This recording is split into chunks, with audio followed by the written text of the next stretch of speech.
Assalamualaikum warahmatullahi wabarakatuh.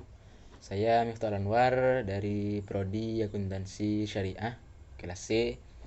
Ingin sedikit menjelaskan tentang Sadduz Dzari'ah. Secara etimologis, kata sad berarti menutup sesuatu yang cacat atau rusak dan menimbun lubang. Sedangkan dzari'ah berarti jalan, sarana dan sebab terjadinya sesuatu. Secara terminologis atau istilah, kata dzari'ah di kalangan ahli usul diartikan jalan yang menjadi perantara dan jalan kepada sesuatu yang dilarang.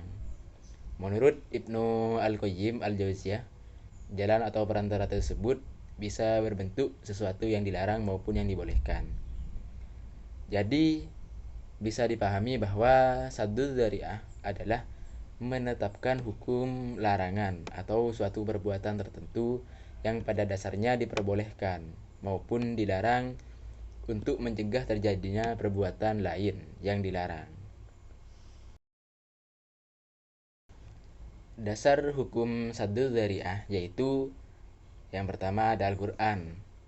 Dalam surat Al-An'am ayat 108 yang menjelaskan bahwa mencaci Tuhan atau sembahan agama lain adalah termasuk dzari'ah yang akan menimbulkan adanya sesuatu mafsadat yang dilarang, yaitu mencaci maki Tuhan.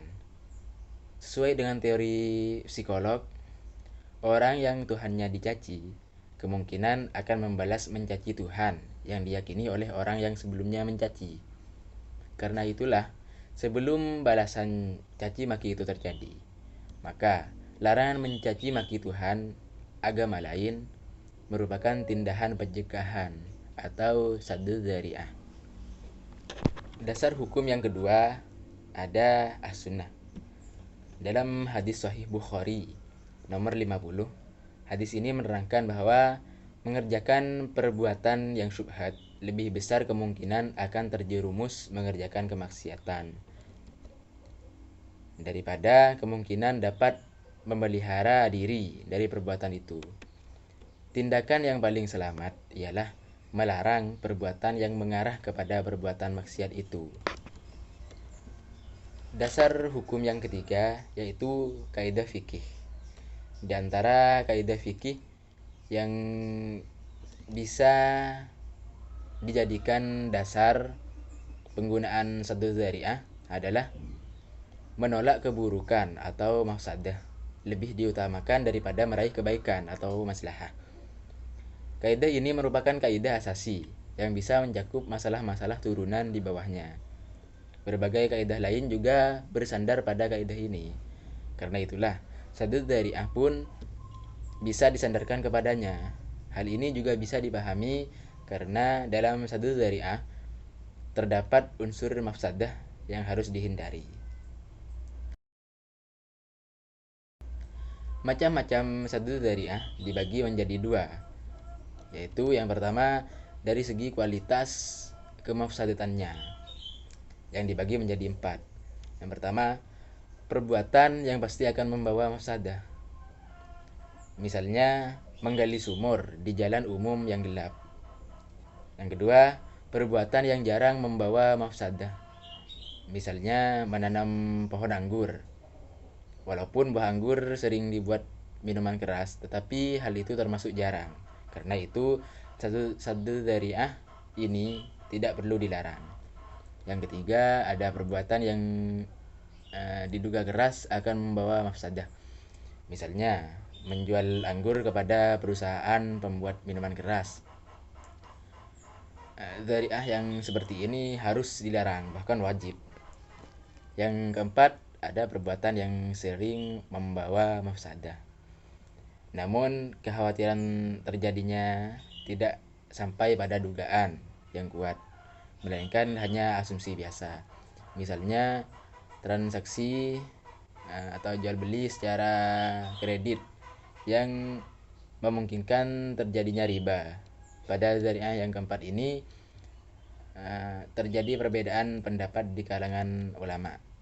Ada yang berpendapat harus dilarang dan ada yang berpendapat sebaliknya. Macam-macam saddu dzari'ah yang kedua yaitu dilihat dari jenis kemafsadatan yang ditimbulkan. Menurut Ibnu Al-Qayyim Al-Jauziyah, dzari'ah jenis ini dibagi menjadi dua. Yang pertama, perbuatan yang membawa kemafsadatan, misalnya meminum minuman keras yang mengakibatkan mabuk. Dan mabuk itu adalah termasuk suatu kemafsadatan.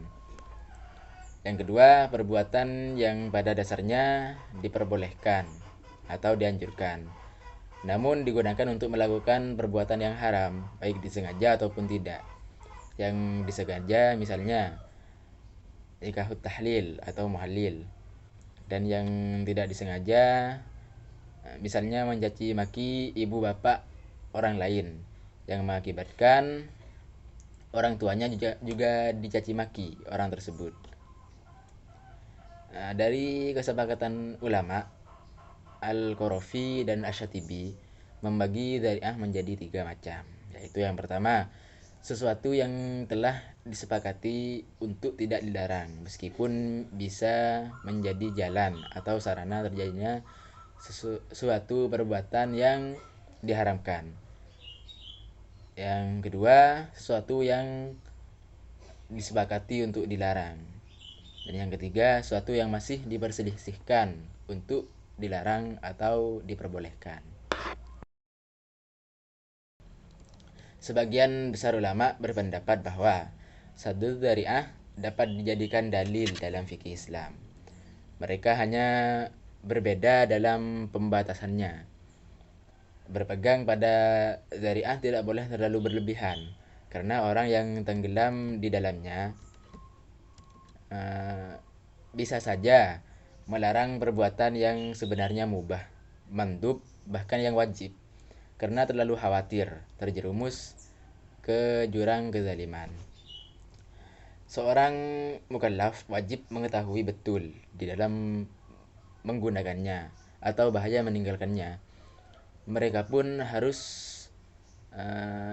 mentarikhkan atau menguatkan di antara keduanya. Kemudian harus mengambil mana yang rajih atau unggul.